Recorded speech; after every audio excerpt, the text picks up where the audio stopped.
أعوذ بالله من الشيطان الرجيم. بسم الله الرحمن الرحيم. تلك الرسل فضلنا بعضهم على بعض. صدق الله العظيم وصدق رسوله النبي الكريم الأمين المكين الرؤوف الرحيم. قال الله تبارك وتعالى في شان حبيبه مخبرا وآمرا ان اللہ وملائکتہ یصلون علی النبی یا ایہا الذین آمنوا صلوا علیہ وسلموا تسلیما. اللہم صل علی سیدنا و مولانا محمد وعلی آل سیدنا و مولانا محمد وبارک وسلم وصلی علیہ. الصلاۃ والسلام علیک یا رسول اللہ، الصلاۃ والسلام علیک یا حبیب اللہ، الصلاۃ والسلام علیک یا نبی اللہ، الصلاۃ والسلام علیک یا خیر خلق اللہ. تمام تعریفیں اللہ تبارک و تعالیٰ کے لیے جو خالق کائنات بھی ہے، مالک شجاعت بھی، جو احد بھی ہے، صمد بھی ہے، جس کی شان لم یلد بھی ہے ولم یولد بھی. لا تعداد ہدیہ درود و سلام بارگاہ سید الانام، شفیع رحمت، والی امت، شاہ خوباں، جان جانا، شہنشاہ حسینہ، سید سربراں، سیاہ لا مکاں، تتمہ دوراں، سرخیل زہرہ جمالاں، رازدان ما اوہا، شاہد ما طغا، صاحب علم نشرہ، معصوم آمنہ، احمد مجتبیٰ، حضرت محمد مصطفیٰ صلی اللہ علیہ وآلہ وصحبہ وبارک وسلم کی دربار ناز میں اپنی عقیدتوں، ارادتوں، محبتوں کا خراج پیش کرنے کے بعد اللہ جل مجدہ کی توفیق اور عطا سے ایک سال بعد پھر اسی جگہ پر اور اسی مقام پر جان کائنات، جان عالم مصطفیٰ، جان رحمت کی شان، عظمتیں، رفعتیں سننے اور سنانے کے لیے ہم جمع ہیں. عزیزان محترم، چونکہ یہ ربیع النور شریف ہے، نور کی برسات بھی ہے، نور کی بہار بھی ہے، اور عشاق صبح شام جان کائنات، جان عالم مصطفیٰ، جان رحمت صلی اللہ علیہ وسلم کی تعریف، توصیف سن کر اپنے دلوں کو مزکا، مصفا اور مجلہ فرما رہے ہیں. آپ کے سامنے جس آیت کو سرنامہ سخن بنانے کا شرف حاصل کیا ہے، اس پر چند علمی نکات آپ کی خدمت میں گوش گزار کرنے کی سعادت حاصل کر رہا ہوں. اگر آپ میری طرف دیکھیں گے اور توجہ سے سنیں گے تو بات سمجھ آئے گی. اللہ نے فرمایا تلک الرسل فضلنا بعضهم علی بعض، رسولوں میں سے ہم نے بعضوں کو بعض پر فضیلت دی. منہم من کلم اللہ، ان میں سے کچھ ایسے ہیں جن سے اللہ نے کلام کیا ہے، اور کچھ ایسے بھی ہیں ورفع بعضهم درجات، جو اس سے بھی زیادہ درجے ہیں جن کو اللہ نے اور بھی اعلیٰ درجہ عطا فرمایا ہے. یہ یاد رکھیے، نفس نبوت اور رسالت کے اندر سب انبیاء برابر ہیں، مگر بعضوں کو اللہ نے یہ کرم کیا ہے کہ فضائل اور درجات کے اندر مختلف درجات ہیں. اور اللہ نے قرآن میں فرمایا ہم نے رسولوں میں سے بعض رسولوں کو بعض پر فضیلت دی، اور پھر ان میں سے بعض کو یہ ہے کہ ہم نے کلام کی نعمت عطا فرمائی، اور ان میں سے کچھ ایسے بھی ہیں جن کو اس سے بھی اعلیٰ درجہ عطا فرمایا ہے. اب یہ سادہ ترجمہ میں نے عرض کیا کہ اللہ تبارک و تعالیٰ نے فرمایا کہ ہم نے رسولوں میں سے بعض رسولوں کو بعض پر فضیلت دی، اور بعض کو ہم نے کلام کیا، اور بعض اس سے بھی اعلیٰ درجہ عطا فرمایا ہے. اور دوسری مقام پر قرآن پاک نے خود اس کی تشریح فرمائی وَكَلَّمَ اللَّهُ مُوسَىٰ تَكْلِيمًا، کہ اللہ تبارک و تعالیٰ نے حضرت موسیٰ علیہ السلام سے کلام کیا. علماء جو بیٹھے ہوئے ہیں وہ جانتے ہیں کہ یہ باب تفعیل ہے جو کہ کثرت پر دلالت کرتا ہے. یہاں پر ہے کہ کلم اللہ موسیٰ تکلیما، اللہ نے کلام کیا ہے. یہ جو کلم ہے یہ فعل ہے، اور اس کا فاعل موسیٰ علیہ السلام نہیں ہے، موسیٰ علیہ السلام تو کلام سننے والے ہیں، یہ کلم اللہ، اللہ فاعل ہے، حضرت موسیٰ علیہ السلام مفعول ہیں، اور تکلیمہ کا معنی کیا ہے؟ باب تفعیل ہے، یعنی کثرت سے۔ یہ نہیں کہ ہر ایک کے بولنے کا انداز مختلف ہوتا ہے، بعض اوقات ایسا ہوتا ہے کوئی امیر کبیر بیٹھا ہو، اس کے بولنے کا انداز غریبوں سے کچھ اور ہوتا ہے، امیروں سے کچھ اور ہوتا ہے، بعض متکبر شخص بیٹھا ہو، غریبوں کے ساتھ کلام کرنے کا انداز کچھ اور ہوتا ہے، امیروں کے ساتھ کلام کرنے کا انداز کچھ ہوتا ہے، کچھ ایسے ہوتے کہ آدھی بات کر کے چھوڑ دیتے ہیں، بعض ہے کہ سننے والا کچھ سننا چاہتا ہے مگر بیان کرنے والا تھوڑا بیان کر کے خاموش ہو جاتا ہے۔ اللہ نے فرمایا وَكَلَّمَ اللَّهُ مُوسَىٰ تَكْلِيمًا، اللہ نے موسیٰ سے کلام کیا، اور اس وقت تک اللہ کلام کرتا رہا جب تک موسیٰ علیہ السلام سیر نہیں ہو گئے۔ جب تک موسیٰ علیہ السلام سیر نہیں ہو گئے اللہ تبارک و تعالیٰ کلام کرتا رہا ہے۔ یاد رکھیے کلام کرنا اللہ کا کسی سے بھی ہو بہت بڑے شرف کی بات ہے، اور قرآن مجید اس بات کا گواہ ہے۔ اللہ تبارک و تعالیٰ نے اس امت کے اندر یہ بھی خصوص فرمایا ہے کہ موسیٰ سے بھی کلام ہوا، عیسیٰ سے بھی کلام ہوا۔ بس اس بات کو آپ یاد رکھیں کہ جب کسی نبی سے کلام ہو اس کو وحی تشریع کہا جاتا ہے، غیر نبی سے کلام ہو تو اس کو الہام کہا جاتا ہے، اور اس امت محمدیہ کا خاصہ ہے کہ رویا صالحہ اور رویا صادقہ اس امت کو عطا کیے گئے کہ اللہ تبارک و تعالیٰ ان کو سچے خواب دکھاتا ہے جو نبوت کا 46واں یا 40واں حصہ ہے۔ ابتدا میں تھوڑی سی مشکل ہوگی، بعد میں انشاءاللہ آسان بات سمجھ میں آ جائے گی۔ اب کوئی یہ کہے کہ غیر نبی کو جو کلام ہوتا ہے یہ وحی ہے، یہ وحی تشریعی، یہ صرف یہ انبیاء کے لیے ہے، اور جو غیر انبیاء کو ہوتا ہے وہ الہام ہوتا ہے، یا پھر رویا صادقہ یا رویا صالحہ اس کو کہا جائے گا۔ اس امت میں یہ بھی خاصہ ہے کہ امت محمدیہ میں اللہ تبارک و تعالیٰ نے کئی لوگوں کو اپنے کلام سے سرفراز فرمایا ہے، جیسا کہ حضرت جابر بن عبداللہ رضی اللہ تعالیٰ عنہ ایک مشہور صحابی ہیں، ہر عالم ان کا ذکر کرتا ہے، کبھی ان کے بیٹوں کی دوبارہ زندگی لوٹنے کا ذکر ہوتا ہے، کبھی ان کی عظمت اور شان کا ذکر ہوتا ہے، کبھی ان کی دعوت کا ذکر ہوتا ہے۔ اور حضرت جابر بن عبداللہ، جابر بیٹے کا نام ہے، عبداللہ باپ کا نام ہے۔ یہ حدیث ترمذی شریف میں ہے جو عرض کرنے لگا ہوں۔ میرے آقا کریم صلی اللہ علیہ وسلم کے سامنے حضرت جابر آتے ہیں، آنکھوں سے آنسو روا ہیں، عرض کرتے ہیں جان کائنات، جان عالم مصطفیٰ، جان رحمت صلی اللہ علیہ وسلم، میرے ابا جی دنیا سے چلے گئے، 6 میری بہنیں ہیں، 100 سے زیادہ لوگوں کو میں نے قرضہ دینا ہے، اور باپ کی جدائی بھی سامنے ہے، اور یہ باپ شہید ہوئے ہیں، میدان جنگ میں آپ کی شہادت ہوئی ہے۔ یا رسول اللہ صلی اللہ علیہ وسلم، ایک غم تو یہ ہے کہ میرا ابا مجھ سے بچھڑ گیا، اور دوسرا غم یہ ہے 6 بہنیں ہیں، کیسے پرورش کروں گا، کیسے ان کی تربیت کروں گا، کیسے ان کی شادیاں کروں گا، اور پھر ایک غم یہ بھی ہے کہ 100 سے زیادہ لوگوں کا میرے ابا جی نے قرضہ دینا ہے۔ لیکن یہ ساری باتیں ہو جائیں گی، مجھے اپنے والد کا ہجر، مجھے اپنے والد کی جدائی بیٹھنے نہیں دیتی، ہر وقت روتا ہوں۔ محبوب پاک صلی اللہ علیہ وسلم نے جب یہ سنا، یہ ترمذی شریف سیاستہ کے اندر یہ حدیث پاک ہے، میرے آقا نے فرمایا اے جابر، تو باپ کو یاد کرتا ہے، تیرا باپ تو تجھے یاد نہیں کرتا۔ جس وقت یہ بات میرے آقا کریم صلی اللہ علیہ وسلم نے یہ فرمائی کہ تیرا باپ عبداللہ تو تجھے یاد نہیں کرتا، اب جابر بن عبداللہ نے سوال کر کے ساری امت پریشان کیا، عرض کرنے لگے یا رسول اللہ صلی اللہ علیہ وسلم، میرا ابا اور اماں آپ پر قربان ہوں، میرے ابا جی سے شہادت کے بعد آپ کی ملاقات ہوئی ہے؟ توجہ ہے کہ نہیں؟ حضرت سے فرما رہے تھے کہ سبحان اللہ کہتے رہیں، اگر آپ کہتے رہیں میں منع نہیں کرتا۔ اور آپ حضرات جانتے ہیں حدیث پاک ہے متعدد کتب کے اندر، مجمع الزوائد کے اندر پوری شرح کے ساتھ یہ حدیث پاک ہے۔ میرے آقا کریم صلی اللہ علیہ وسلم ایک جگہ تشریف فرما ہے، ایک عرابی صحابی آتا ہے، دیہاتی بدو، آ کے عرض کرتے یا رسول اللہ کوئی مجھے ایسا وظیفہ بتائیں فما لی جو صرف میرے لیے ہو، یعنی جو مجھے فائدہ دے۔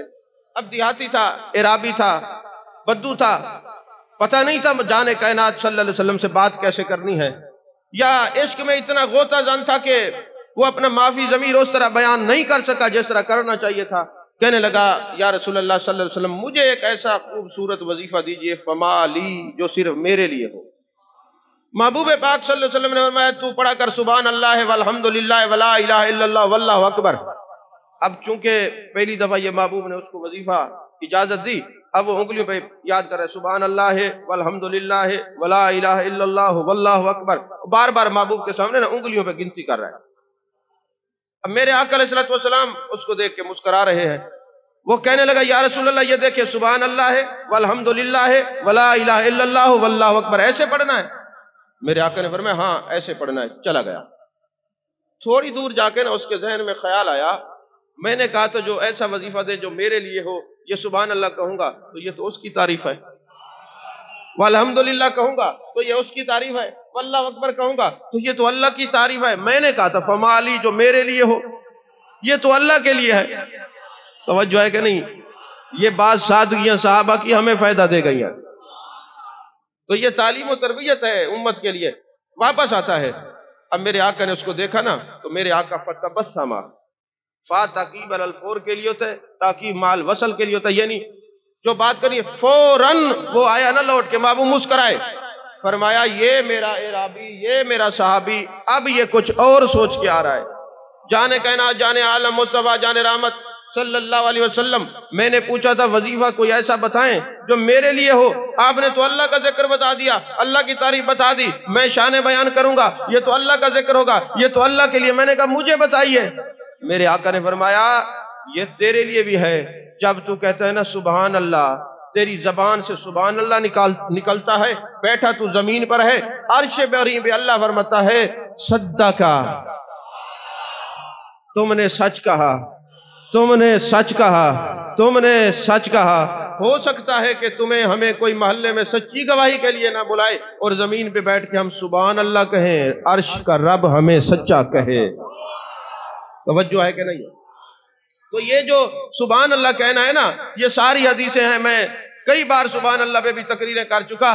میں تو اس لیے نہیں کہلواتا کہ آپ کے جناب جنت میں درخت لگے، اللہ کرے بہت لگے، آپ کے باغات ہوں، لیکن اتنا ضرور ہے کہ سبحان اللہ کہنے سے بیٹھا بندہ زمین پہ ہوتا ہے، عرش بری کے رب سے تعلق بن جاتا ہے، بیٹھا زمین پر ہوتا ہے اور اس کا ذکر عرش بری پر، وہ بھی اللہ فرماتا ہے صدقہ، تم نے سچ کہا، تم نے سچ کہا، تم نے سچ کہا۔ بندہ جیسا بھی ہے سبحان اللہ کہہ دے، اللہ عرش میں فرماتا ہے یہ سچا ہے، یہ سچا ہے، یہ سچا ہے۔ تو یہاں یہ بھی پتا چلا کہ سبحان اللہ اس زبان سے نکلتا ہے جو سچا ہوتا ہے اور جس کو عرش پہ سچا کہا جاتا ہے۔ اب تقریر کی ابتدا، ادھر بھی سو رہے ہیں، ادھر بھی نیند آ رہی ہے، سوتے ہوں کو میں تو خطاب، اور پھر اتنا علمی خطاب جو تیاری کے ساتھ، یقین فرمائیں میں جب تک مطالعہ نہ کروں مجھ سے تقریر نہیں ہوتی۔ 6-7 تقریریں ایک دن میں ہوں تو مطالعہ کر کے، اب اچانک مجھے کہے جی ڈاکٹر صاحب اٹھ کے تقریر کریں، مجھ سے نہیں ہوتی۔ اگرچہ تعدیث نعمت کے طور پہ کہتا ہوں الحمدللہ کتابیں پڑھی نہیں ہیں، پی رکھی ہیں، لیکن توجہ آپ کی چاہیے ہوگی۔ ایسے نہیں ہے کہ آپ جناب بے توجہی سے سنیں، میں پھر یہ حدیث سنا کے تقریر بند کر دوں گا۔ ہاں ہمسایوں کے بڑے حقوق ہوتے ہیں، اگر کوئی دیکھے نا بارش ہو رہی ہو اور یہ پیالہ ایسے سیدھا ہو تو بارش کا پانی اس میں آئے گا نا، اور اگر یہ برتن ہی الٹا پڑا ہو، بارش تو برسی مگر برتن ہی الٹا تھا، پانی بہہ کے چلا گیا۔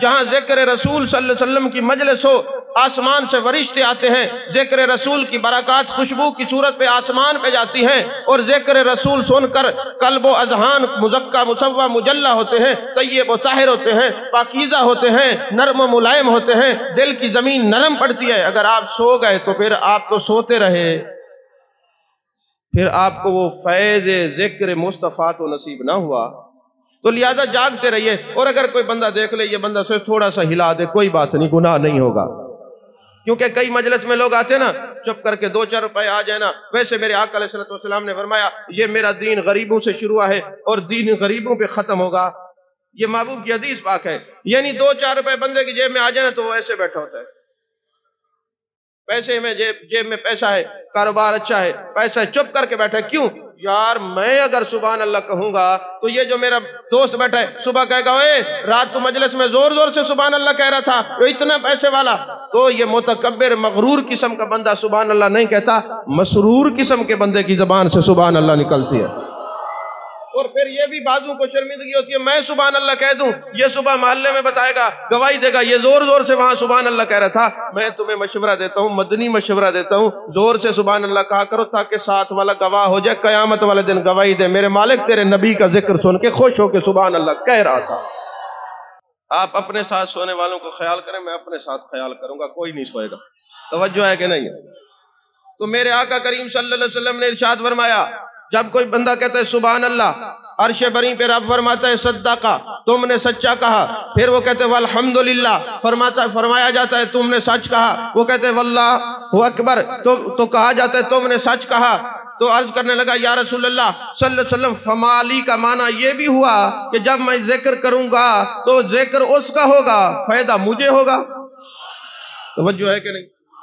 ذکر اس رب کا کروں گا، فائدہ مجھے ہوگا۔ میرے آقا نے فرمایا صرف یہ فائدہ نہیں ہوگا، جب تو یہ سبحان اللہ والحمدللہ ولا الہ الا اللہ واللہ اکبر کہہ دے تو پھر کہے اللہم ارحمنا، اے اللہ ہم پر رحم کر، اللہم ارزقنا، اے اللہ ہمارے رزق میں اضافہ کر، اللہم اغفر لنا، اے اللہ ہماری مغفرت کر دے۔ اللہ فرماتے جب تو نے زبان سے سبحان اللہ کہا تھا، یہ تینوں چیزیں تو ہم نے اسی وقت تجھے عطا کر دی تھیں۔ تو پتہ چلا جو سبحان اللہ کہتا ہے، الحمدللہ کہتا ہے، اللہ اکبر کہتا ہے، جس مجلس میں بیٹھا ہوتا ہے، جب وہ اٹھتا ہے، اٹھنے سے پہلے اللہ اس کے رزق میں بھی اضافہ کر دیتا ہے، اس کی بخشش بھی کر دیتا ہے، اس پر رحم بھی فرما دیتا ہے۔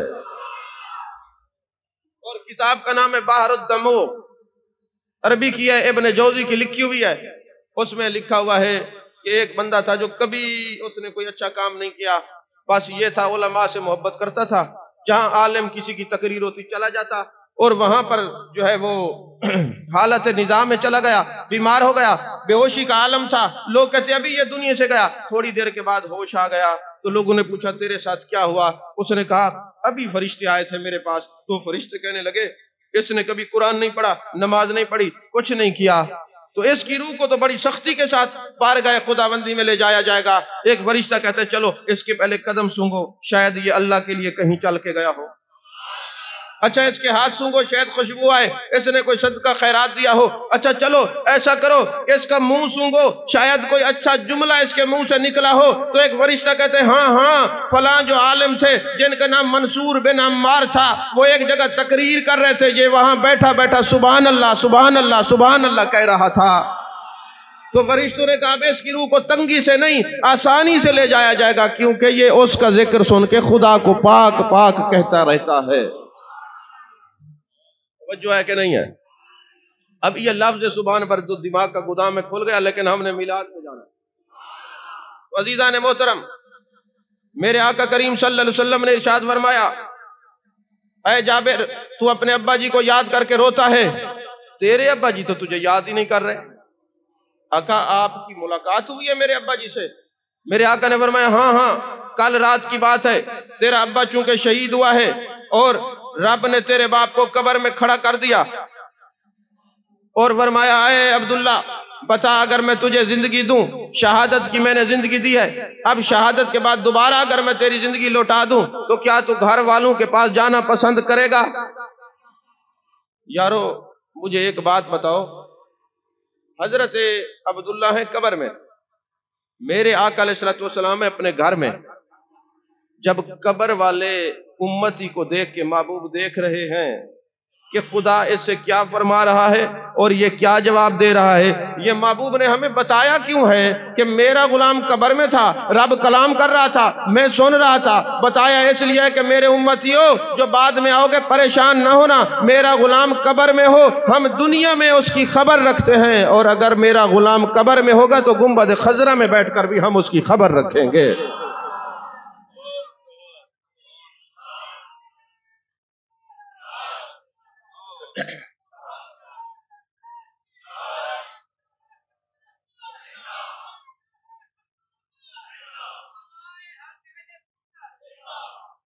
توجہ ہے کہ نہیں؟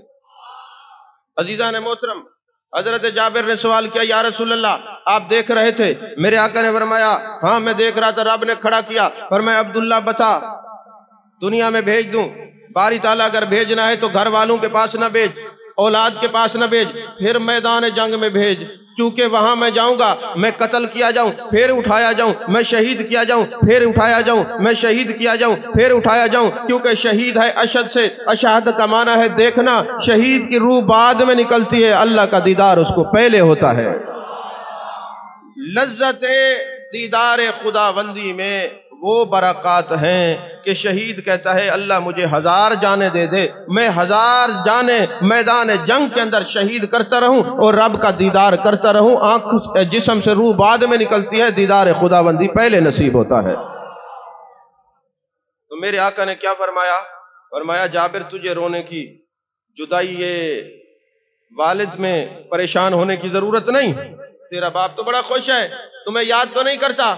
آقا اگر وہ وہاں پہ خوش ہیں تو پیچھے تو قرضہ چھوڑ گئے ہیں، اور میں لوگوں کے پاس گیا ہوں اور میں نے کہا جی قرضہ، میرے باپ دنیا سے چلے گئے، میری 6 بہنیں ہیں، میرے پاس باغات ہیں، تم کھجوریں لے لو، باقی قرضہ مجھے چھوڑ دو۔ وہ کہتے ہیں نہیں آقا یا رسول اللہ صلی اللہ علیہ وسلم میرے ساتھ چلیے۔ اب جو میں بیان کر رہا ہوں یہ بخاری شریف میں ہے، پہلا وہ حصہ ترمذی شریف میں تھا، توجہ ہے کہ نہیں ہے؟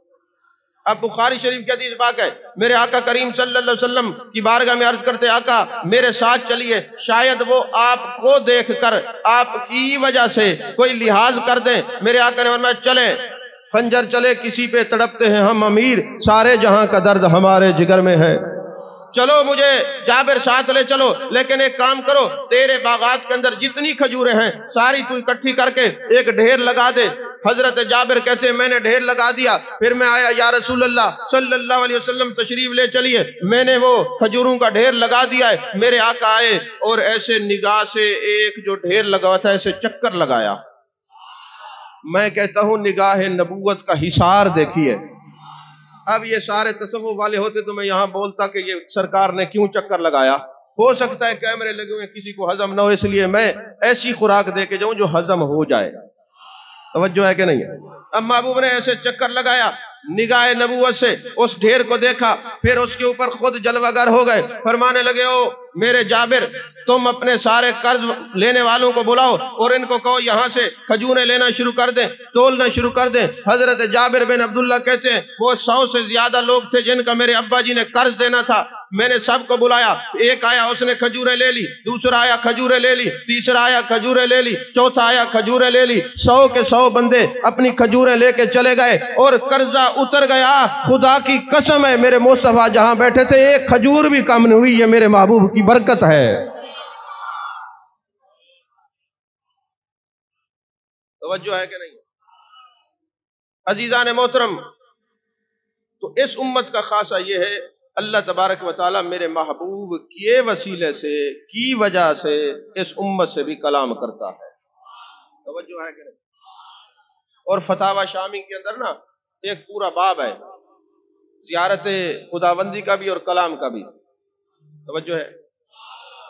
اسی طرح اور بھی کتب کے اندر ہے، فقہا نے بڑے قلم توڑ دیے، لیکن چونکہ یہ مجلس عام ہے اور دیدار اور کلام خداوندی کا موضوع خاص ہے اور خاصاں دی کلام آگے نہیں مناسب کرنی تو کہ ہضم نہیں ہوتی نا، پھر تو جو کچھ ہضم ہوتا ہے اتنا ہی بیان کر دینا چاہیے۔ تو حضور والا تو میں عرض کر رہا تھا، اللہ نے فرمایا وَكَلَّمَ اللَّهُ مُوسَىٰ تَكْلِيمًا، اللہ نے موسیٰ علیہ السلام سے کلام کیا، اب کلام ہوتا رہتا ہے۔ حضرت موسیٰ علیہ السلام نے جب دیکھا کہ جب اللہ مجھ سے کلام کرتا ہے، کلام میں اتنی لذت ہے تو خدا کے دیدار میں کتنی لذت ہوگی، یہ مقام مصطفیٰ صلی اللہ علیہ وسلم سمجھانا چاہتا ہوں آپ لوگوں کو۔ تو کلام میں اتنا لذت ہے، کلام والے کے دیدار میں کتنا لذت ہوگی۔ کہنے لگا اے میرے رب مجھے اپنا دیدار کرا، اللہ نے فرمایا لن ترانی، تو مجھے نہیں دیکھ سکتا۔ جب موسیٰ علیہ السلام نے دعا کی تو اللہ تعالیٰ نے فرمایا پھر پہاڑ کے پاس چلا جا، اور پہاڑ استعارہ ہے، استعارہ اب کہیں گے استعارہ کس کو کہتے ہیں، یہ بھی میں عرض کر دوں۔ اللہ تعالیٰ نے موسیٰ علیہ السلام کو بھیجا پہاڑ پہ چلے جائیے، پہاڑ طاقت کا استعارہ ہے، اگر میں وہاں پہ اپنی تجلی کو نازل کروں گا، پہاڑ برداشت کر گیا تو اے میرے پیارے کلیم تو بھی برداشت کر جائے، یہ قرآن پاک ہے۔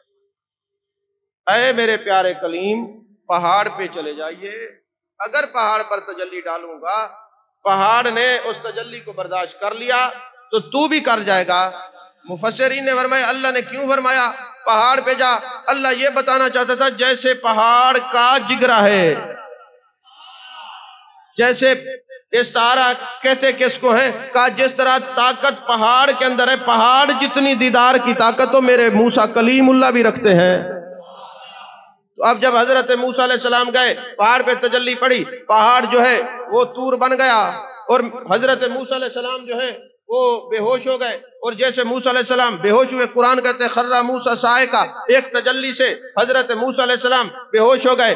اب قرآن کیا کہتا ہے کہ یہ جو جبل ہے، یہ جو پہاڑ ہے، یہ استعارہ ہے۔ اللہ نے بتایا جس طرح پہاڑ میں اتنا طاقت ہے اس طرح میرے موسیٰ علیہ السلام میں بھی اتنا طاقت ہے۔ تو اگر پہاڑ ایک ہو اور موسیٰ علیہ السلام وہاں پہ جائیں اور ایک تجلی پڑے، اللہ بتا دے جتنا میرے پیارے کلیم اللہ کے پاس طاقت ہے اتنا یہ پہاڑ کے پاس جتنا طاقت ہے اتنا طاقت موسیٰ علیہ السلام پہ ہے۔ اور اللہ نے محبوب کے بارے میں کیا فرمایا؟ فرمایا لو انزلنا هذا القرآن على جبل لرأيته خاشعا متصدعا من خشیت اللہ، اگر ہم قرآن کو پہاڑ پر نازل کرتے، وہ ایک پہاڑ تھا، وہ لیل جبل تھا، یہ جبلن ہے، توجہ ہے کہ نہیں؟ علا جبلن، یعنی جتنے پہاڑ ہیں روئے زمین پر، اگر میں قرآن کی ایک تجلی اس پر نازل کر دوں تو یہ پہاڑ ریزہ ریزہ ہو جائے،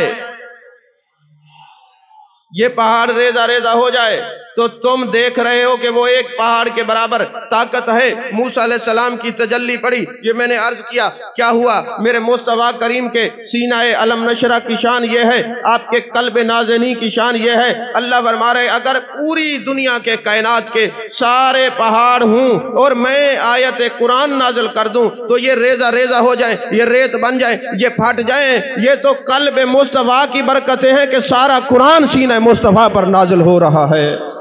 اب دیکھیں نا، ادھر سے ہے کہ لو انزلنا هذا القرآن على جبل لرأيته خاشعا متصدعا من خشیت اللہ، کہ اگر قرآن میں پہاڑوں پر نازل کر دوں تو یہ ریزہ ریزہ ہو جائے۔ اور ادھر قرآن کے بارے میں نزل علی محمد، ہم تو اپنے محمد پر نازل کرتے ہیں، ان کے قلب نازنی پر نازل کرتے ہیں۔ ہم نے اپنے محبوب کو علم نشرہ کا سینہ دیا۔ اور یہ یاد رکھیے حضرت عبداللہ بن عباس رضی اللہ تعالی عنہ ما ارشاد فرماتے ہیں جب محبوب علیہ السلام کو شروع میں آپ پر وحی نازل ہوتی نا تو آپ کے جبین ناز پر پسینہ آتا، اور یعنی کہ وہ وحی الہی اتنا ثقیل تھی، اور میں اور اس سے بہتر جملہ کوئی نہیں کہہ سکتا، ثقیل تھی۔ اب وحی الہی ثقیل تھی تو چونکہ ماتھے پر پسینہ آتا، اور پھر کہتے ایک دن میں نے عرض کیا کہ یا رسول اللہ صلی اللہ علیہ وسلم پہلے تو آپ کے قلب نازنی پر پسینہ آتا تھا، عجیب کیفیت تھی، اب کیا صورتحال ہے؟ فرمایا اب ہم تبسم کنا رہتے ہیں، اس لیے کہ اب وحی الہی نازل نہ ہو تو طبیعت پر اضطراب ہوتا ہے، اب وحی الہی کے آنے سے ہم حشاش بشاش رہتے ہیں۔ توجہ ہے؟ جو بندے آ جا رہے ہیں نا ان کو پیچھے بٹھاتے جائیں تو بہتر ہے، کیونکہ ہماری تربیت کا بڑا فقدان ہے۔ ہر بندے کی خواہش ہوتی ہے میں آگے جاؤں، آنا بھی چاہیے لیکن پہلے آنا چاہیے، کیونکہ بعد والے جو بھی آئیں گے وہ سارے ان کو دیکھتے ہوئے پتہ نہیں کون ہے۔ اسی لیے تو ہم پیسے نہیں لیتے، بھئی پیسے نہ دو، لوگ دیکھیں گے پتہ نہیں کتنے پیسے دے رہے ہیں۔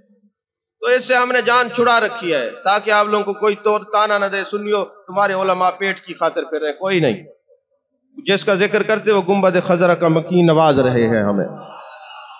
تو اس لیے جو پیچھے انتظامیہ والے کھڑے مہمانوں کو پیچھے بٹھاتے جائیں، کیونکہ مہمانوں کا شوق ہے کہ آگے چل کے بیٹھے تقریر سنیں، تقریر کرنے والے کو دیکھیں، لیکن مسئلہ یہ ہے جو مجمع میں بیٹھے انہوں نے بندے کبھی نہیں دیکھے، نہ سٹیج والے نہ دوسرے، جو بھی آتے اس کو تاڑ کے بیٹھ جاتے، پتہ نہیں کیا ہوگا۔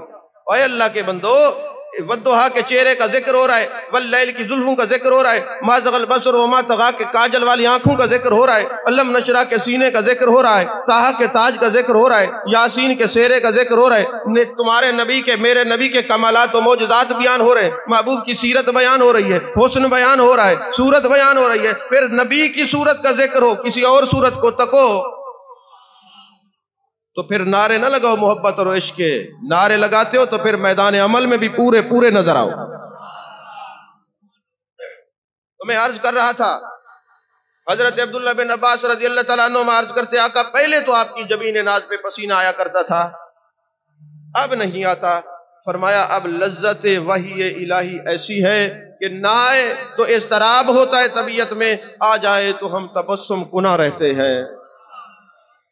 اور میں ان دریدہ دہنوں سے یہ کہوں گا کہ مثلیو، تم تو مثلیت کے دعوے کرتے ہو، تم کیا جانو جس سینہ مصطفیٰ اور قلب نازنین مصطفیٰ صلی اللہ علیہ وسلم کے سینے کی اور دل کی یہ طاقت ہے کہ اگر ایک تجلی پہاڑ پہ آئے وہ برداشت نہیں کر سکتا اور وہ طور بن جاتا ہے، اور میرے آقا جو ہے وہ تجلی الہی بھی آتی ہے، وحی الہی بھی آتی ہے، 30 پارے بھی نازل ہوتے ہیں، پھر بھی آپ ہنستے مسکراتے چہرے سے ہمیں نظر آتے ہیں۔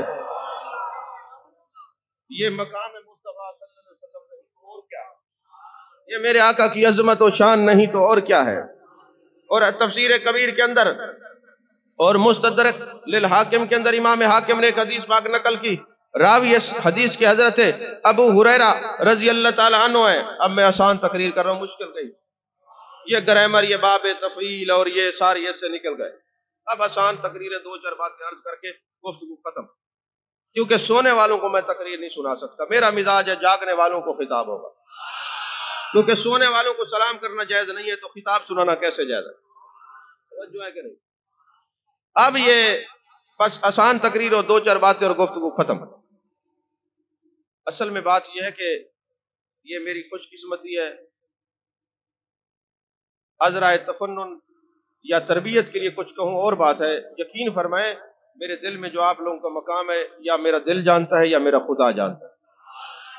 میں آج اس مقام پہ پہنچا ہوں کہ یہ مشہور ہے کہ علماء میں کہ یہ ڈاکٹر صاحب روز نئی تقریر کرتے ہیں، اس کا سبب آپ لوگ ہیں۔ اگر آپ روزانہ نہ آئیں تو ورنہ میں بھی پرانے خطیبوں کی طرح وہی ایک تقریر یاد کروں، وہی ہند، وہی سندھ، وہی پنجاب۔ یہ روزانہ آپ لوگوں کی تشریف آوری کی برکت ہے کہ مجھے نئی تقریر کرنی پڑتی ہے، اور خدا جانتا ہے ممبر رسول صلی اللہ علیہ وسلم پہ بیٹھا ہوں میں، میری نیت اور میرا دل اور میری کیفیت خدا جانتا ہے، یہ برکت ہے مجھے آپ لوگوں کے وجود سے میسر آئی ہے۔ اگر آپ نہ ہوتے تو شاید میں ایک ہی تقریر یاد کرتا، یہ جو مہینے میں اگر 200 سے زیادہ تقاریر ہیں تو ساری نئی ہیں۔ اس کی وجہ کیا ہے کہ یہ آپ لوگوں کی برکت ہے۔ اور دوسری بات یہ ہے جو روزانہ محفل میلاد میں آتے ہیں، میرا دل کرتا ہے میں دونوں ہاتھوں سے سلوٹ کرتا ہوں۔ جس دور میں ہم بیٹھے ہیں کوئی واٹس ایپ، فیس بک اور سوشل میڈیا کو 1 منٹ کے لیے نہیں چھوڑ سکتا، اور آپ 2 گھنٹے کے لیے اپنے محبوب علیہ السلام کے لیے وہ وقت کو چھوڑ کر اپنی اولاد، والدین، پریشانیوں کو ایک طرف چھوڑ کے اپنے نبی کے ذکر کے لیے آتے ہیں۔ آپ لوگوں کو دیکھ دیکھ کے مجھے وہ بخاری شریف کی حدیث آتی ہے یاد، جو مصطفیٰ نے فرمایا لا یؤمن احدکم حتی اکون احب الیہ من والدہ وولدہ والناس اجمعین، لوگوں وہ مومن نہیں ہو سکتا جو کائنات میں اپنے والدین سے، اولاد سے، کائنات کے ہر رشتے سے مجھ سے بڑھ کر محبت نہ کرے۔ یہ محبت رسول والے چہرے ہیں کہ سب کو چھوڑ کے روزانہ ذکر مصطفیٰ میں آتے ہیں۔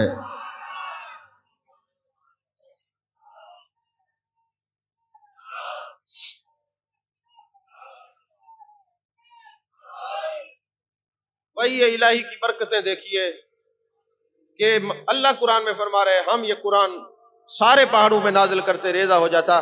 ذرا میرے محبوب کا علم نشرہ کا سینہ تو دیکھو، قلب نازنین تو دیکھو، کتنا کمال والا میں نے سینہ محبوب کا بنایا ہے، اور محبوب کے سینہ مصطفیٰ علم نشرہ کے سینہ کی خیرات ہے کہ حافظ بھی آج قرآن اپنے سینے میں لیے پھرتے ہیں۔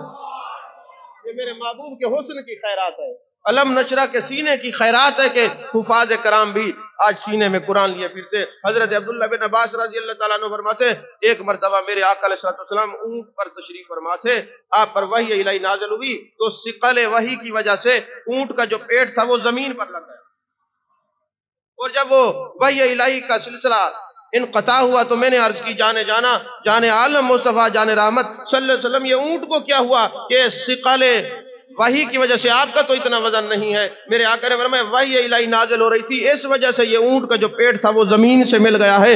اگر اونٹ کی سواری پر مصطفیٰ بیٹھے ہوں تو وحی الہی نازل ہو تو وہ بوجھ اونٹ برداشت نہیں کرتا، پھر قلب مصطفیٰ کے کیا کہنے۔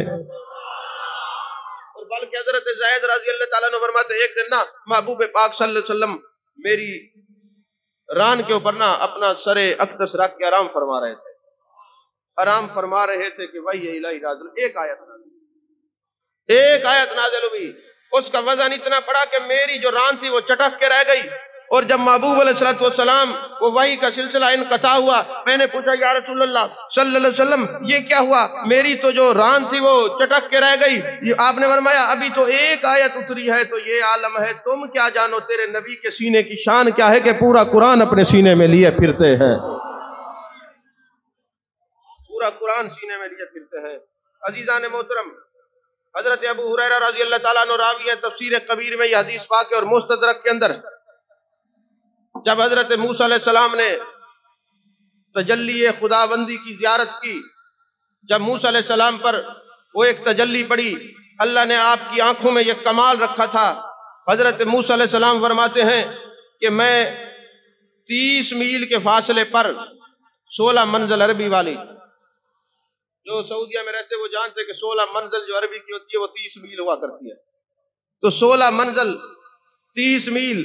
حضرت موسیٰ علیہ السلام فرماتے ہیں کہ میں رات کی سیاہی میں، جب رات کا اندھیرا ہوتا ہے تو میں جب سے مجھ پر تجلی پڑی ہے، میں 30 میل کے فاصلے پر کالی رات میں کالی چونٹی کو کالے پہاڑ پر دیکھ لیتا ہوں۔ پھر آپ کو لگتا ہے سمجھئے، میں دوبارہ دوہرا دیتا ہوں۔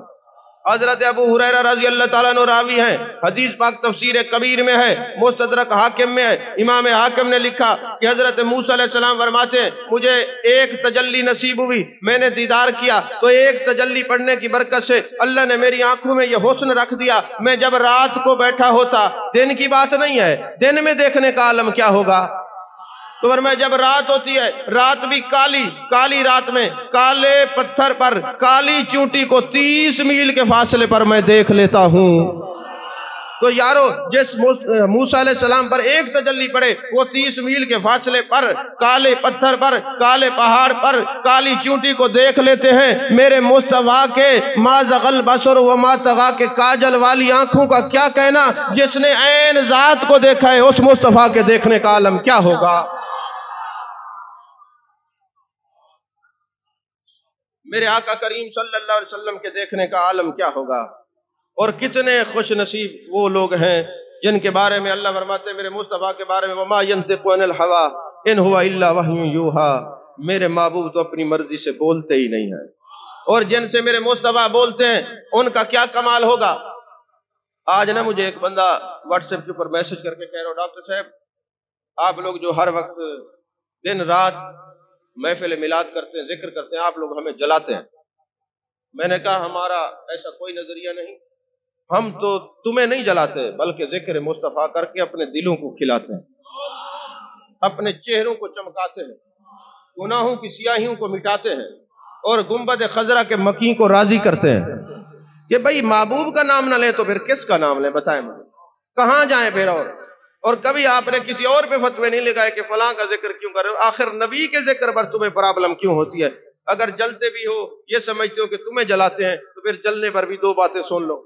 میں نے اس کو جواب دیا، میرے پاس موجود ہے، میں نے کہا جلنے پر 2 باتیں سن لو، ہم نہیں جلاتے تمہیں، لیکن اگر تم جلتے ہو تو کسی کو پتہ چل جائے کہ ذکر رسول اور ادائے رسول سے کوئی جلتا ہے تو اس کو جلانا بھی عبادت ہوتی ہے، اس کو جلانا بھی عبادت ہوتی ہے، اگرچہ ہم نہیں جلاتے کسی کو، ہمارا خدا گواہ، ہم کسی کو نہیں جلاتے، ہمیں کسی کے جلنے سے کوئی غرض نہیں ہے، ہمیں یہ ہے کہ ہم بچ جائیں، ذکر رسول صلی اللہ علیہ وسلم کریں اور ہم بچ جائیں، اور جو ہم سے محبت رکھنے والے لوگ ہیں روز آنے والے وہ بھی بچ جائیں۔ لیکن اگر کسی کے نصیب میں جلنا ہو تو 2 باتیں عرض کروں۔ آپ لوگ جب حج اور عمرے پہ جاتے ہیں، طواف کرتے ہیں، اس پاک طیب طاہر مہینے کے طفیل میں ذکر رسول صلی اللہ علیہ وسلم کے طفیل میں اللہ ہمیں زندگی میں بار بار حرمین شریفین کی حاضری نصیب کرے۔ یہ جتنے لوگ ہیں میری دعا ہے اللہ سب کو حاجی بنائے، سب کی اولاد کو حاجی بنائے، نمازی بنائے، پرہیزگار بنائے، غازی بنائے۔ اچھا جب جاتے ہیں وہاں پہ عمرہ کرتے ہیں، عمرے کی بات کر رہا ہوں، عمرہ کرتے ہیں تو طواف کرتے ہیں، وہاں آپ دایاں کندھا ننگا کرتے ہیں جس کو استباء کہتے ہیں، اور یہ پورے 7 چکروں میں کندھا ننگا کرنا ہوتا ہے، استباء کرتے ہیں۔ آپ کبھی علماء سے پوچھیں کہ محدثین نے حدیث پاک کے اندر کیا گفتگو کیا کہ یہ کندھا ننگا کرتے کیوں؟ یہ 7 چکر میں کندھا ننگا کرنا ہوتا ہے، استباء میں کندھا ننگا کیوں کرتے ہیں؟ تو یارو حدیث پاک میں جب میرے آقا علیہ السلام عمرۃ القضاء کرنے کے لیے آئے اور آپ تنعیم میں چارانہ کے مقام پر آپ نے احرام باندھا، اور اس وقت چونکہ موبائل کا دور نہیں ہے، پر میرے محبوب کی نگاہ کا کمال دیکھیے. میرے آقا نے فرمایا یہ جو کافر اور مشرکین ہے نا، یہ فلاں گھر میں بیٹھے ہوئے پروگرام بنا رہے ہیں اور یہ کہہ رہے ہیں کہ یہ جو مسلمان ہیں نا یہ بڑے کمزور ہو گئے. تو کمزور ہو گئے کیونکہ وہ جو صحابہ تھے نا وہ جنگ کی تیاری کے لیے بڑی کثرت کرتے تھے، ورزش کرتے تھے، پریکٹس کرتے تھے. یہ جس کا جسم پھولا ہوا ہو نا، کپاس کی طرح ادھر سے کھینچو ادھر چلا جائے ادھر چلا جائے، وہ جو ہے نا وہ کپڑے سے محسوس ہوتا ہے. لیکن جو بندہ ورزش کرنے والا ہو، محنت کرنے والا ہو، وزن اٹھانے والا ہو، مشقت برداشت کرنے والا ہو، اس کا جسم وہ کپڑے قمیض اتارے گا تو نظر آئے گا، ویسے اس کا جسم نظر نہیں آتا. توجہ ہے کہ نہیں؟ اب وہ جو صحابہ تھے وہ کثرت کرتے تھے، وزن اٹھاتے تھے، مشقت، اور عالم یہ کہ حضرت عبداللہ بن رواحہ رضی اللہ تعالیٰ عنہ کا جسم اور یہ ڈولے اتنے مضبوط تھے. ایک جنگ میں گئے نا تو جب دیکھا نا کفار کافی سارے، تو حضرت عبداللہ بن رواحہ نے قمیض اتار دی. جیسے قمیض اتاری ان کے جسم کو دیکھ کے 200 کافر بھاگ گئے میدان چھوڑ کر. جن کا جسم اتنا طاقت والا ہے اگر ہم ان سے سامنے جائیں گے تو ہوگا کیا؟ بچے گا کچھ نہیں. صرف آپ حضرت عبداللہ بن رواحہ رضی اللہ تعالیٰ عنہ قمیص مبارک آپ نے اتاری، 200 کافر بھاگ گئے. اب محبوب نے فرمایا میرے غلاموں، چونکہ تم پریکٹس کرتے ہو، مشقت کرتے ہو کہ ہر وقت میدان جنگ میں رہنا ہے، اور محبوب کی زندگی میں 83 جنگیں ہوئی ہیں، آپ مجھے یہ بتائیں اعلان نبوت کے بعد 83 جنگوں میں صحابہ کب بیٹھے ہوں گے کہیں آرام سے؟ کبھی غور تو کریں، تاریخ بھی پڑھا کریں، حدیث بھی پڑھا کریں.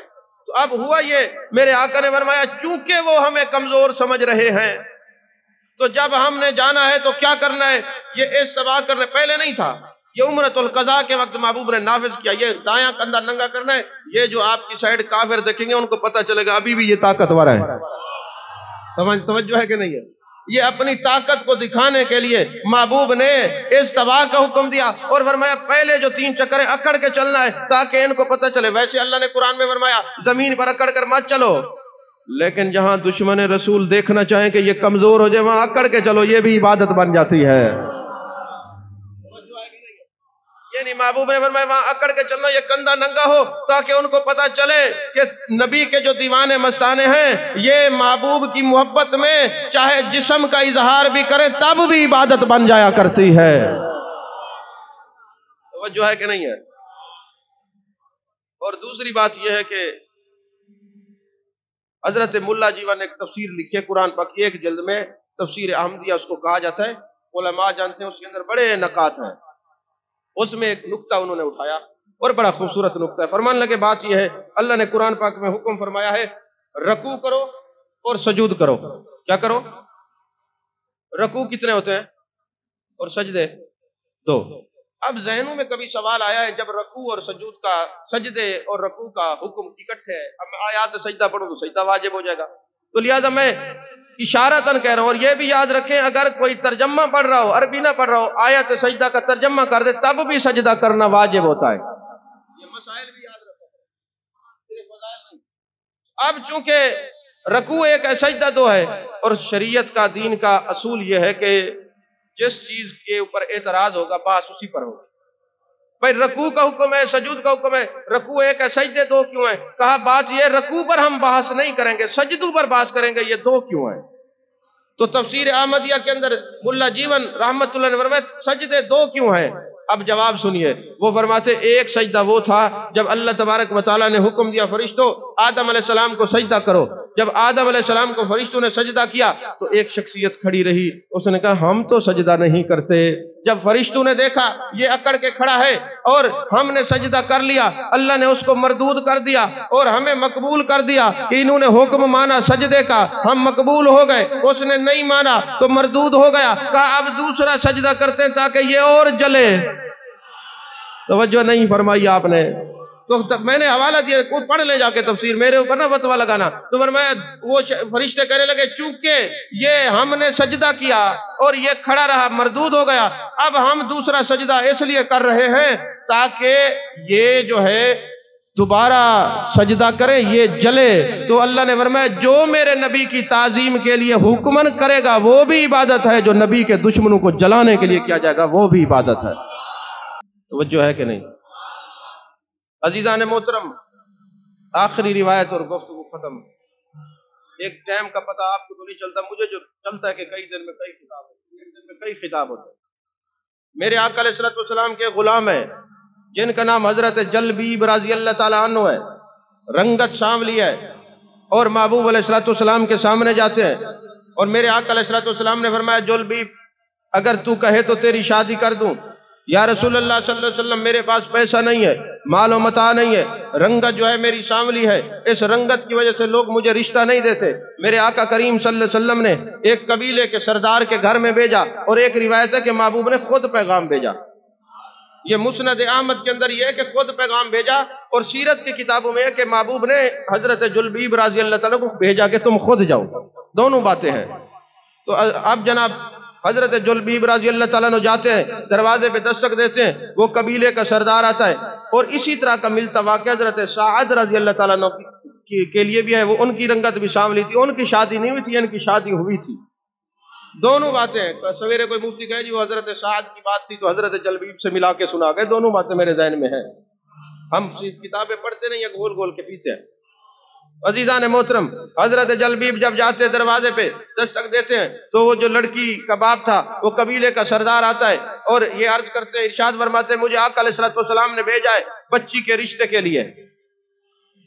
اب یہاں پہ محبوب نے بھیجا اور انہوں نے خوش ہوئے۔ اب اس پر کئی بحثیں ہیں، میں پھر وہی کہوں گا مجلس عام ہے، اعتراضات کرنے والے بڑے بیٹھے ہیں، تو وہ کیوں سرکار کی نام سن کے فوراً ہی کہنے لگے کہ جی ہمیں رشتہ منظور ہے؟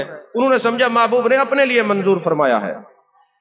انصار کی عادات کیا تھی، وہ جب بچیاں جوان ہوتی تو کیا عمل دخل ہوتا، وہ کیا کرتے تھے، اس پر میں نہیں جاؤں گا، تو لیکن کتب حدیث میں تو یہ باتیں موجود ہیں۔ اب حضرت جلبیب نے جب یہ کہا کہ سرکار نے مجھے رشتے کے لیے بھیجا ہے، وہ خوش ہوئے۔ انہوں نے کہا یہ ان کی کریمی ہے کہ ہماری بچی کے لیے بھیجا ہے۔ انہوں نے کہا اپنے لیے نہیں بھیجا، میرے لیے فرمایا ہے۔ جب آپ نے یہ کہا کہ میرے لیے فرمایا ہے تو وہ جو سردار تھا اس نے کہا میں اپنی بیوی سے مشورہ کر لوں۔ جب بیوی کو کہا اس نے کہا یہ جلبیب جس کو کوئی ساتھ نہیں بٹھاتا، رنگت اس کی سانولی ہے، کھانے پینے کے لیے کچھ میسر نہیں آتا، اس کے لیے ہم رشتہ کریں، چلیں ہم دونوں بارگاہ رسالت مآب صلی اللہ علیہ وسلم میں جاتے ہیں اور جا کے عرض کرتے یا رسول اللہ صلی اللہ علیہ وسلم یہ رشتہ ہم نہیں کرتے، ہمیں منظور نہیں ہے۔ ابھی وہ دونوں میاں بیوی میرے آقا علیہ السلام کی بارگاہ میں جا رہے تھے، ابھی گھر سے نکلنے والے تھے۔ بیٹی نے پوچھا امی جان ابا جان کہاں جا رہے ہو؟ کہنے لگے ابھی یہ رشتہ آیا تھا۔ کہا میں نے یہ پردے کی اوٹ میں سن لیا ہے، تم ذرا یہ تو دیکھو کہ تم یہ دیکھ رہے ہو اس کا رنگ کالا ہے، یہ تو دیکھو بھیجنے والا کالی کملی والا ہے۔ اگر حضرت جلبیب کا جو حسن ہے وہ ماند ہے، یہ تو دیکھو کہ بھیجنے والا نبوت کا چاند ہے۔ میں تو اس رشتے پر مسرور ہوں کہ یہ رشتہ میرے آقا علیہ السلام نے بھیجا ہے، مجھے یہ رشتہ منظور ہے۔ جائیے میرے آقا علیہ السلام کی بارگاہ میں عرض کیجئے یا رسول اللہ صلی اللہ علیہ وسلم یہ رشتہ مجھے منظور ہے۔ جب قیامت کا دن ہوگا لوگ بیٹھے ہوں گے یا دنیا میں بھی بچیاں بیٹھی ہوں گی، کوئی کہے گی میرے باپ نے میرا رشتہ کیا، کوئی کہے گی میرے بھائی نے رشتہ کیا، کوئی کہیں گے میرے فلاں نے رشتہ کیا، کوئی کہے گا مجھے فلاں عزیز و اقربا نے، میری نانی نے، چاچی نے، خالہ نے رشتہ کیا۔ لیکن جب میں بیٹھی ہوں گی سہیلیوں میں تو میں اپنی لب کشائی کروں گی، میں کہوں گی تمہارا رشتہ کسی نے کروایا، تم خوش قسمت ہو، مجھے دیکھو مدینہ کے تاجدار نے میرا رشتہ کروایا ہے۔ کیونکہ محبوب تو خود نہیں بولتے، وَمَا يَنْتِقُ عَنِ الْهَوَىٰ إِنْ هُوَ إِلَّا وَحْيٌ يُوحَىٰ، محبوب نے جو فرمایا ہے کہ جاؤ یہ رشتہ کرو، یہ تو ادھر سے حکم آیا ہوگا، محبوب خود تو نہیں بولتے نا۔ توجہ ہے کہ نہیں؟ تو لہذا جائیے اور جا کے محبوب علیہ السلام کی بارگاہ میں عرض کیجئے کہ ہمیں یہ رشتہ منظور ہے۔ وہ باپ آتا ہے یا رسول اللہ صلی اللہ علیہ وسلم آپ نے ارشاد فرمایا ہمیں یہ رشتہ منظور ہے۔ آپ نے فرمایا تمہیں منظور ہے یا بچی نے کچھ کہا ہے؟ اگرچہ محبوب دیکھ رہے تھے، کوئی سمجھ نہیں آئی، پھر بھی کہا یہ بتائیے یہ بچی نے کہا یا خود؟ یا رسول اللہ صلی اللہ علیہ وسلم میں اور میری بیوی کا ارادہ تو نہ تھا، ہم تو کچھ اور کہنے کے لیے آ رہے تھے، مگر ہماری بچی نے یہ کہا۔ میرے آقا مسکرائے اور ہاتھ اٹھا کے دعا کی، میرے مالک اس بچی کے رزق میں اضافہ کرنا، کبھی کوئی مشقت اس بچی کے پاس نہ ہے، رزق کا جو ہے ان کے اوپر ہمیشہ بارش کی طرح برسانا۔ اب محبوب کی دعا ہے، اب محبوب جو فرمائے وہ ہو جاتا ہے، تیرے منہ سے جو نکلی وہ بات ہو کے رہی، جو محبوب فرما دے وہ ہو جاتا ہے۔ اب ہوا یہ رشتہ ہو گیا، میرے آقا علیہ السلام نے نکاح پڑھایا، شادی ہو گئی، صحابہ کہتے جو محبوب نے دعا مانگی تھی کہ اے اللہ ان کے رزق میں اضافہ کرنا، اس بچی کے مقدر میں کبھی کوئی تنگی تکلیف نہ ہو، اس نے اپنے والدین کی بات کو نہیں مانا، امام الانبیاء کی بات کو مانا ہے، تیرے نبی کی بات کو اہمیت دی ہے، تیرے نبی کی شان اور عظمت کو بیان کیا ہے، لہٰذا تو اس پر رزق کی کمی نہ کرنا۔ تو مسند احمد کے اندر یہ حدیث پاک موجود ہے کہ مدینے کے اندر وہ ایک مثالی جوڑا تھا، ابھی نئی شادی ہوئی، رزق میں اتنا وسعت ہو گئی، اتنا برکت ہو گئی کہ گھر تو گھر پہر بھی دسترخوان چلنے لگے، بڑے بڑے امیر لوگ اس دستر پہ خان پہ آ کے کھانا کھاتے اور کہتے جلبیب یہ نعمت تجھے کہاں سے ملی؟ کہا مصطفیٰ کی زبان سے یہ نعمت ہمیں عطا ہوئی ہے۔ آقا کریم صلی اللہ علیہ وسلم کی زبان مبارکہ سے یہ نکلا تو یہ نعمت عطا ہوئی ہے، یہ نعمت عطا ہوئی ہے۔ ابھی بیٹھے ہوئے تھے تو آواز آتی حی علی الجہاد، جہاد کی طرف چلیے، تو حضرت ذوالبیب رضی اللہ تعالیٰ عنہ وہ تشریف لے گئے، میدان جنگ میں گئے، جنگ ختم ہو گئی، مسلمانوں کو فتح نصیب ہوئی۔ میرے آقا علیہ السلام نے فرمایا میرے صحابہ تم میں سے کوئی ایسا ہو جو بچھڑ گیا ہو؟ کہنے کا مقصد یہ تھا شاید کوئی شہید ہو گیا تمہارے علم میں نہ ہو۔ یا رسول اللہ صلی اللہ علیہ وسلم سارے ہیں، فرمایا میرے جلبیب نظر نہیں آ رہے، اور صحابہ بھی تلاش کر رہے ہیں۔ میرے آقا علیہ السلام بھی خود لاشیں چونکہ کافروں اور مشرکین کی بھی پڑی ہوئی ہیں، اور جو مسلمان شہید ہوئے تھے ان کے اجساد مبارکہ بھی موجود تھے۔ میرے آقا علیہ السلام تلاش کر رہے ہیں، صحابہ بھی تلاش کر رہے ہیں، جا کے دیکھتے ہیں 7 مشرکین ٹکڑے ہوئے پڑے تھے، قتل ہوئے پڑے تھے، ان کے درمیان میں حضرت جلبیب رضی اللہ تعالیٰ عنہ کا جسم مقدسہ پڑا ہوا تھا، شہید ہو چکے تھے۔ میرے آقا علیہ السلام نے دیکھا، فرمایا میرے صحابیوں یہ نیا دلہا ہے، ابھی اس کی شادی ہوئی ہے، اور ابھی یہ نیا دلہا میدان جنگ میں آیا، اپنے نبی کا حکم مانا، اللہ اور اس کے رسول کا حکم مانا، یا ایھا الذین آمنوا استجیبوا للہ وللرسول اذا دعاکم لما یحییکم کی متجسم تصویر اور تفسیر بن کے میدان جنگ میں آیا۔ اب یہ 7 کے ساتھ اکیلا لڑتا رہا، یہ 7 کو مار کے خود اکیلا شہید ہو گیا ہے۔ یہ میرے جلبیب کی عظمت ہے، یہ اس کی شان ہے۔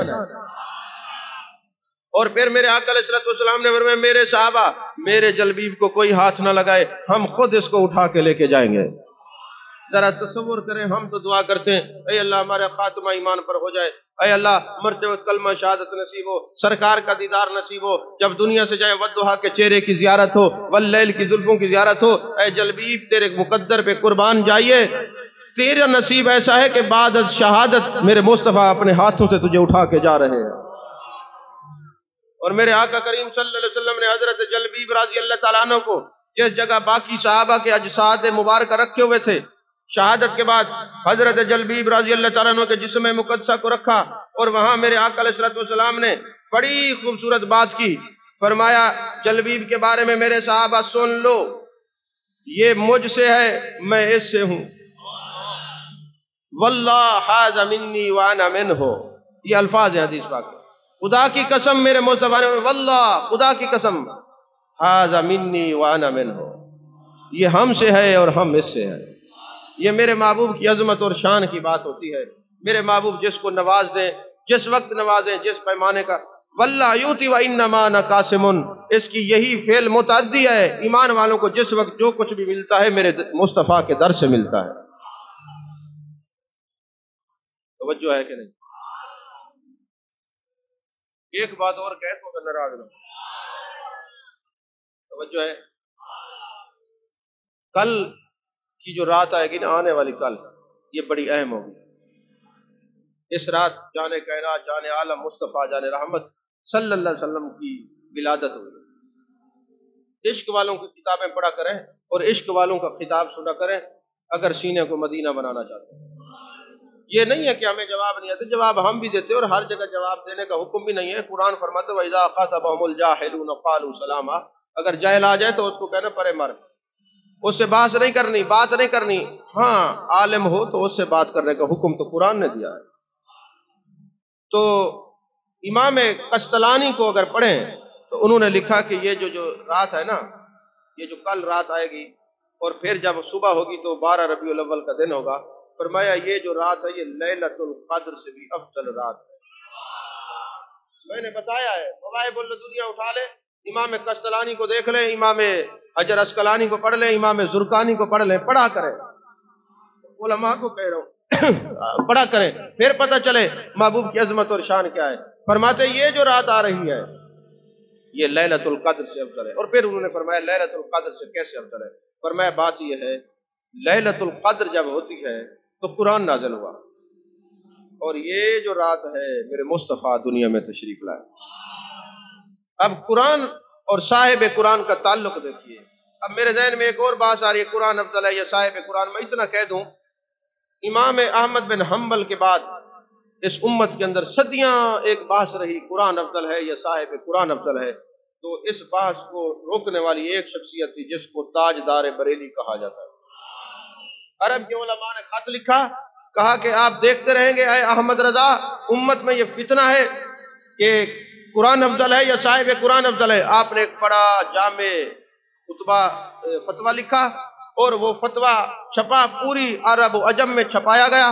وہ فتاوی رضویہ میں بھی موجود ہے، بحث میں نہیں کروں گا، ابھی وقت نہیں ہے۔ تو اس میں جب آپ نے وہ فتویٰ دیا، آج صدیاں بیت گئیں، آپ کے سامنے اور تو فتنے آ رہے ہیں، یہ فتنہ نہیں آیا، اس کے دروازے کو بند کرنے والے کو احمد رضا خان کہتے ہیں۔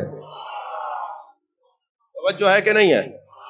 ہمیں تو ان کا نام لے کے خوشی ہوتی ہے، ہم نہیں جلتے، ہماری زبان پہ یہ نہیں کہ اللہ حضرت کہتے ہوئے تکلیف ہوتی ہے، ہمیں تو خوشی ہوتی ہے۔ جن کو تکلیف ہوتی ہے اپنا علاج کرائیں۔ تو عزیزان محترم، قرآن آیا اور صاحب قرآن، تو جب قرآن آیا تو لیلۃ القدر آپ ہر سال مناتے ہیں کہ نہیں مناتے؟ تو میرے آقا کریم صلی اللہ علیہ وسلم، کوئی آپ سے کہے جناب میرے آقا کی ولادت تو ایک دفعہ ہوئی ہے، آپ ہر سال یہ میلاد النبی کیوں مناتے ہیں؟ تو کہو قرآن تو نازل ہوا لیلۃ القدر میں، ایک رات، ہر سال لیلۃ القدر کیوں مناتے ہیں؟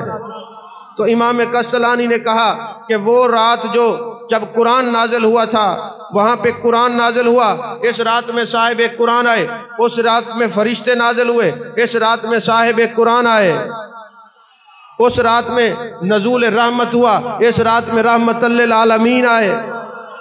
توجہ ہے کہ نہیں؟ امام زرقانی، امام قسطلانی کہتے ہیں اس رات کو ضائع نہ کیا جائے۔ آپ جو ہے اپنے اپنے گھروں میں اپنے اپنے بچوں کے ساتھ، ضروری نہیں کہ آپ اجتماع کریں، ضروری نہیں کہ آپ دیگیں پکائیں، ضروری نہیں ہے کہ آپ خرچے کریں، پر اتنا اپنے نبی سے وفا ضرور کریں۔ سیرت حلبیہ اٹھا لیں، تاریخ خمیس اٹھا لیں، سبل الہدی والرشاد اٹھا لیں، ضیاء النبی شریف اٹھا لیں، جتنی سیرت کی کتابیں ساری اٹھا لیں اور اس کو پڑھیں۔ مجھے اس میں دکھائیں جب میرے آقا علیہ السلام کی ولادت ہوئی، 12 ربیع الاول کا دن اور پیر کا دن تھا۔ کہتے پیر کا دن کیوں تھا؟ میں نے کہا پیر نبیوں کے پیر نے آنا تھا تو پیر کا دن ہی ہوتا، اور کون سا دن ہوتا؟ تو پیر کا دن تھا، اور میرے آقا تشریف لائے اور آپ نے اللہ کا ذکر کرنے کے بعد سجدہ ریز ہوئے۔ ساری کتابیں اس بات کی گواہ ہیں، اور ایک ہی دعا کی، رب ہب لی امتی، رب ہب لی امتی، رب ہب لی امتی، اے اللہ میری امت کو بخش دے، اے اللہ میری امت کو بخش دے، اے اللہ میری امت کو بخش دے۔ مجھے یہ بتائیں آپ بے وفا امتی ہیں یا وفادار امتی ہیں؟ بولو بولو بولو بولو، وفادار ہیں؟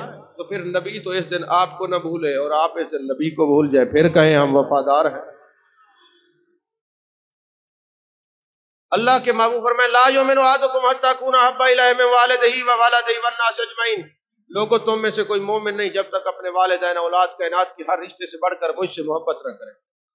بچوں کی سالگرہ مناؤ، تکلیف نہیں ہوتی، نبی کی ولادت پہ پرابلم ہوتی ہے، بیٹے کو اہمیت دی ہے، نبی کے میلاد کو اہمیت نہیں دی۔ میں کچھ نہیں کہتا، کبھی بیٹھ کر اپنے سینے میں دل اگر رکھتے ہو تو آنکھیں بند کر کے توجہ ضرور کیا کرو کہ یہ تو وہ دن ہے کہ میرے آقا دنیا میں آئے تو رب حب لی امتی، اے اللہ میری امت کو بخش دے۔ آپ غار میں رہے، پوچھئے حضرت صدیق اکبر رضی اللہ تعالیٰ عنہ سے، ایک ہی دعا ہے، رب حب لی امتی۔ آپ بازار میں رہے، رب حب لی امتی۔ آپ مزار میں گئے، اٹھائیے مزارج النبوت۔ شاہ عبدالحق محدث دہلوی فرماتے ہیں کہ حضرت عبداللہ بن عباس کے چھوٹے بھائی وہ فرماتے جب ہم نے محبوب کو مزار اقدس کے اندر سپرد الہ کیا تو میں نے دیکھا آپ کے جو لب ناز سے جنبش کر رہے تھے، میں نے کان لگائے تو مزار میں یہ جان کائنات فرما رہے تھے، رب حب لی امتی، رب حب لی امتی، رب حب لی امتی، اے اللہ میری امت کو بخش دے، اے اللہ میری امت کو بخش دے۔ اور مثنوی شریف کے اندر یہ بات موجود ہے، مولانا روم نے بڑی تحقیق کے ساتھ یہ بات لکھی کہ ایک دن ایسا ہوا میرے آقا غلاموں کو نظر نہ آئے، دوسرا دن گزرا نظر نہ آئے، تیسرا دن گزرا نظر نہ آئے، غلام دیوانہ وار پوچھ رہے ہیں لوگوں تم نے میرے آقا کو دیکھا ہے، میرے مصطفیٰ کریم کو دیکھا ہے، والضحیٰ کے چہرے والے نبی کو دیکھا ہے، واللیل کی ظلموں والے نبی کو دیکھا ہے، ما زغ البصر وما طغیٰ کے کاجل والے آنکھوں والے نبی کو دیکھا ہے۔ ایک دوسرے سے سوال کرتے، انہوں نے کہا نہیں دیکھا۔ چلتے چلتے ایک غار میں چلے گئے، وہاں دیکھا ایک چرواہ بکریاں لے کے بیٹھا ہے، بکریاں جو ہیں ان کی آنکھوں میں آنسو ہیں، ایک جگہ پہ ساکن ہو کے بیٹھی ہیں، وہ چرواہ بیٹھا ہے۔ تو حضرت صدیق اکبر رضی اللہ تعالیٰ عنہ اس سے پوچھتے ہیں یار ہمارے نبی کو تم نے دیکھا، ان کا چہرہ اتنا حسین ہے کہ سارے حسن میں ان کے چہرے کی خیرات بڑھتی ہے۔ اللہ نے ان کو والضحیٰ کا چہرہ دیا ہے، واللیل کی زلفیں دی ہیں، علم نشرہ کا سینہ دیا ہے، میرے محبوب ہیں، سید سرورہ ہیں، سیاہ لامکاں ہیں، تتیمہ دوراں ہیں۔ تو تم نے دیکھا، وہ کہنے لگے جو کچھ تم بتا رہے ہو اس کا مجھے علم نہیں، مجھے اتنا علم ہے 3 دن ہو گئے، ایک ماہ جبیں ہے، چہرے پہ انوار و تجلیات کی بارش ہے، اور اپنی جبین نیاز کو نکیلے پتھر پر رکھ کر 3 دن ہو گئے ایک ہی دعا کر رہے ہیں رب حبلی امتی، ربی حبلی امتی، ربی حبلی امتی، اے اللہ میری امت کو بخش دے، اے اللہ میری امت کو بخش دے۔ ان کے گریہ فرمانے کی وجہ سے مجھے نہیں پتا وہ کون ہیں، 3 دن ہو گئے میری بکریاں چر نہیں رہی، یہ آنکھوں سے آنسو بہا رہی ہیں، اور یہ بیٹھ کے غار کی طرف تک رہی ہے کہ ابھی آواز آ رہی ہے رب حبلی امتی، اے اللہ میری امت کو بخش دے، اے اللہ میری امت کو بخش دے، اے اللہ میری امت کو بخش دے۔ اپنے دل پہ ہاتھ رکھ کے مجھے بتائیے گا، اب خود سے پوچھئے گا، خود کو بتائیے گا کہ محبوب تو وہ وفادار ہیں اس دن آ کے امت کو نہیں بھولے، امت اور کچھ نہ کرے، بچوں کو اپنے بچوں کو بٹھا کے کہے آج میرے مصطفیٰ کی ولادت ہے، یہی تو میلاد النبی ہے، اور کیا ہے؟ اتنا تو قاری لو نا یار، اتنا تو قاری لو، اور تمہیں کس نے کہا ہے کہ تم خرچہ کرو؟ اگر کوئی اپنے نبی کے نام پہ خرچ کرتے تو سبحان اللہ، کیونکہ دیا ہوا بھی انہیں کا ہے۔ لیکن یاد رکھے ہر سال زندگی کی بہاریں جتنی بھی ہیں، جو زندہ رہے اپنے نبی سے وفا کرتا رہے، کیونکہ میرے مصطفیٰ آج بھی وفا کریں گے اور کر رہے ہیں۔ کیونکہ جب بندہ فوت ہوتا ہے آپ نے دیکھا نہیں، رشتہ دار اٹھاتے ہیں عزیز و اقربا، بھائی جتنا بھی پیارا ہو قبر تک چھوڑ کے واپس آئے تو اندر کوئی نہیں جاتا، لیکن میرے آقا کی وفا دیکھیے، رشتہ دار چھوڑ گئے، عزیز و اقربا چھوڑ گئے، خاندان کے لوگ چھوڑ گئے، میرے آقا قبر میں جلوہ گر ہیں، فرشتے پوچھ رہے ما کنت تقول فی ھذا الرجل۔ اور پھر یہاں بات ختم نہیں ہوئی، پھر آگے چلیے، جب بندہ فوت ہوتا ہے، فوت ہونے کے بعد برزخ کے معاملات کے پھر پل صراط سے گزرے گا۔ میرے آقا نے فرمایا جب پل صراط سے گزرے گا تو ادھر سے یہ گزر رہے ہوں گے، ادھر ہم جلوہ گر ہوں گے اور کہہ رہے ہوں گے، فرما رہے ہوں گے رب سلم امتی، رب سلم امتی، رب سلم امتی، اے اللہ میری امت کو خیر سے گزار، اے اللہ میری امت کو خیر سے گزار، اے اللہ میری امت کو خیر سے گزار۔ اور پھر یہاں بھی بات ختم نہیں ہوئی، میرے آقا فرمایا اندل المیزان، جب مقام میزان پہ جاؤ گے ہم وہاں کھڑے ہوں گے۔ پھر یہاں بات ختم نہیں، فرمایا جو کثرت سے درود پڑے گا حوض کوثر پہ ہم ملیں گے، ید اللہ والے ہاتھوں سے جام پلائیں گے۔ پھر یہاں بھی بات ختم نہیں، فرمایا جب مقام محمود پر ہم فائز کیے جائیں گے۔ اب حدیث پاک آخری تقریر ختم، مقام محمودہ پر فائز کیے جائیں گے۔ مقام محمودہ کیا ہے؟ یہ لوگ کئی اعتراض کرتے ہیں یار یہ جو دعا مانگتے ہو اے اللہ اس نبی کو مقام محمودہ پر فائز فرما، یہ نبی کے لیے دعا مانگتے ہو؟ میں نے کہا اپنے لیے مانگتے ہیں۔ کیوں؟ کہ محبوب مقام محمودہ پر ہوں گے، بھلا ہمارا ہو۔ اے اللہ جلدی جلدی اس محبوب کو اس مقام پر پہنچا تاکہ ہمارا بھلا ہو۔ پھر کیا بھلا ہوگا؟ میرے آقا کریم صلی اللہ علیہ وسلم فرماتے ہیں جب قیامت کا دن ہوگا اللہ مجھے مقام محمودہ پر فائز فرمائے گا اور ہم ہوں گے وہاں۔ ہم کو ہے معلوم کہ محشر میں کیا ہوگا، ان کا اور میرا آمنا سامنا ہوگا، جس جانب یہ ہوں گے اسی جانب خدا ہوگا۔ تو یہ معاشر ہے۔ تو میرے آقا نے فرمایا جب قیامت کا دن ہوگا، جب قیامت کا دن ہوگا تو پھر کیا ہوگا کہ مجھے مقام محمودہ پر فائز کیا جائے گا، ہم وہاں جلوہ گر ہوں گے، اللہ میری عظمت کا اظہار فرمائے گا۔ اللہ میری سورہ تحریم جو حضور غزالی زماں رحمۃ اللہ علیہ نے آپ کی تقاریر کی، وہ جو سورہ تحریم پوری تقریر ہے اس کے اندر یہ حدیث ہے حوالہ آسان کر کے، اور اس کی یہ تفسیر حلوائی کے اندر ہے، اور بھی متعدد تفاسیر کے اندر یہ حدیث پاک موجود ہے۔ میرے آقا فرماتے ہیں مجھے مقام محمودہ پر فائز کیا جائے گا، اپنے بھی ہوں گے، پرائے بھی ہوں گے، غیر بھی ہوں گے، ماننے والے بھی ہوں گے، نہ ماننے والے بھی ہوں گے، عاشق بھی ہوں گے، منافق بھی ہوں گے، فاسق بھی ہوں گے، فاجر بھی ہوں گے، ابو جہل بھی ہوگا، ابو لہب بھی ہوگا، سارے ہوں گے۔ اللہ فرمائے گا اے انبیاء سارے کہو یا محمد، اے ماننے والوں کہو یا محمد، اے ازکیا کہو یا محمد، اے نوکبا کہو یا محمد، اے اوتاد تم کہو، اغواس تم کہو، ازکیا تم کہو، اصفیہ تم کہو، رادین تم کہو، مردین تم کہو، کاملین تم کہو، واصلین تم کہو۔ محبوب فرماتے سارے کہیں گے یا محمد، ابو جہل بھی کہے گا یا محمد، ابو لہب بھی کہے گا یا محمد، اپنے بھی کہیں گے یا محمد، پرائے بھی کہیں گے یا محمد۔ اسی حدیث کا ترجمہ اعلیٰ حضرت نے کیا، آج لے ان کی پناہ، آج مدد مانگ ان سے، آج لے ان کی پناہ، آج مدد مانگ ان سے، پھر نہ مانیں گے قیامت میں اگر مان گیا، کل نہ مانیں گے قیامت میں اگر مان گیا۔ آپ فرماتے قیامت کو تو ان کو مانے کھڑا ہوگا، وہ نہ مانے میرا امتی ہے، پھر کیا ہوگا؟ آج مان، آج لے اس کی پناہ، آج مدد مانگ ان سے، کل نہ مانیں گے قیامت میں اگر مان گیا۔ تو مان کے کہہ رہے ہوگا یا محمد، پھر وہ نہیں مانیں گے، آج مان، آج مان۔ تو لہٰذا ابھی ہم زندہ ہیں، مرے نہیں، آج مان، آج کہہ دے یا رسول اللہ، پھر یہ زبان گواہی دے گی کہ تیرے نبی کا نام یہ لیتے تھے، تیرے نبی کا ذکر کر کے سن کے خوش ہوتے تھے۔ اللہ ہم سب کو محبوب کا ذکر کرتے کرتے، وہ تو حوالہ مانگتے کہاں لکھا ہے، اور ہم سب کی دعا ہے یہی ذکر کرتے کرتے دنیا سے چلے جائیں، زبان تیرے نبی کے ذکر سے ہمیشہ ہری بھری رہے۔ اگر زبان ذکر سے ہری بھری رہے گی تو پھر قبر بھی نور سے ہری بھری نظر آئے گی۔ آمین وآخر دعوانا الحمدللہ رب العالمین۔